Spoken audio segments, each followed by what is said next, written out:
జరాసంధుడు వారిని పరిశీలంగా చూశాడు. వినయంగానే ఆయన గంభీరంగా వారిని ఇలా ప్రశ్నించాడు. మీరు బ్రాహ్మణుల్లా వచ్చారు, కానీ మీ రూపాలు మీ అలంకారాలు చూస్తే అలా లేవు. స్నాతకులు ఏ విశేషం లేకుండా పూలమాలలు ధరించరు, రంగురంగుల బట్టలు వేసుకోరు, కానీ మీరు వేసుకున్నారు.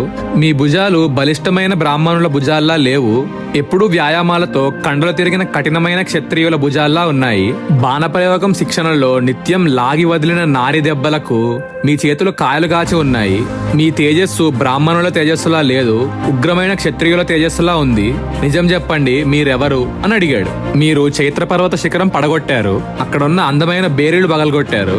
ఇవన్నీ శిక్షించవలసిన నేరాలు. మీరు బ్రాహ్మణులే అయితే ఇదంతా ఎందుకు చేస్తున్నారు అని అడిగాడు. కృష్ణుడు ముఖం మీద ఏ భావమూ కనిపించనీయకుండా సమాధానం చెప్తూ ఇలా అన్నాడు. రాజా, మేం స్నాతకులమైన బ్రాహ్మణులమనే అనుకో. మాలో క్షత్రియ తేజం ఉందన్నావు. క్షత్రియులు కూడా వేదాలు నేర్చుకొని స్నాతకులుగా మారవచ్చు. అది సరే, నువ్వు అంటున్నది నిజమే. మేము ఒక కార్యసిద్ధి కోసమే నీ నగరానికి వచ్చాము. సింహద్వారం నుంచి మిత్రుడింటిలోకి, వేరొక మార్గం నుంచి శత్రువు ఇంట్లోకి ప్రవేశించమని శాస్త్రాలు చెప్తున్నాయి. అందుకే నగర ద్వారం నుంచి కాకుండా ప్రాకారం బగలగొట్టి నీ నగరంలోకి ప్రవేశించాము.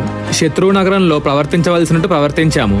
అంతేకాదు, మిత్రుడిచ్చే ఆతిథ్యం స్వీకరించాలి, శత్రువు ఇచ్చే ఆతిథ్యం తిరస్కరించాలి. ఇది రాజనీతి. అందుకే నీ ఆతిథ్యం స్వీకరించలేదు అని అన్నాడు. జరాసంధుడు ఆశ్చర్యపోయాడు. మీరు నాకు శత్రువులు అంటున్నారు, కానీ నాకు తెలిసినంత వరకు మీతో నాకు ఏ శత్రుత్వం లేదు. నేను శ్రద్ధాపూర్వకంగా క్షత్రియ ధర్మం పాటిస్తూ ప్రజల్ని కన్నబిడ్డల్లా పాలిస్తున్నాను. నాతో శత్రుత్వం ఎందుకు అని అడిగాడు. కృష్ణుడు జరాసంధుడి కేసి స్థిరంగా చూస్తూ సమాధానం చెప్పాడు. నువ్వు అపారమైన సైన్యాన్ని సమీకరించావు. మహాదేవుడైన శివుణ్ణి మెప్పించి బలవంతుడు అయ్యావు. ఈ బలగర్వంతో మూర్ధాభిషేకులైన రాజుల్ని ఓడించి బంధించి తెచ్చావు. వారిని రుద్రుడికి బలివ్వబోతున్నావు.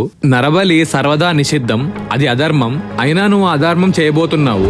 అటువంటి పని పూనుకున్న నువ్వు ధర్మాన్ని రక్షించే మాకు శత్రువు అయ్యావు. ఇందాక నుంచి మేమెవరమే అని అడిగావు. నేను వాసుదేవ కృష్ణుణ్ణి, వీళ్ళిద్దరూ భీమార్జునులు.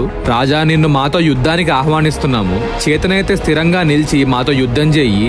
యముణ్ణి వెతుక్కుంటూ వెళ్తావు. యుద్ధం చేయడానికి సిద్ధంగా లేకపోతే నువ్వు బంధించిన రాజులందరినీ వదిలిపెట్టు అని అన్నాడు. అప్పుడు జరాసంధుడు ఇలా అన్నాడు.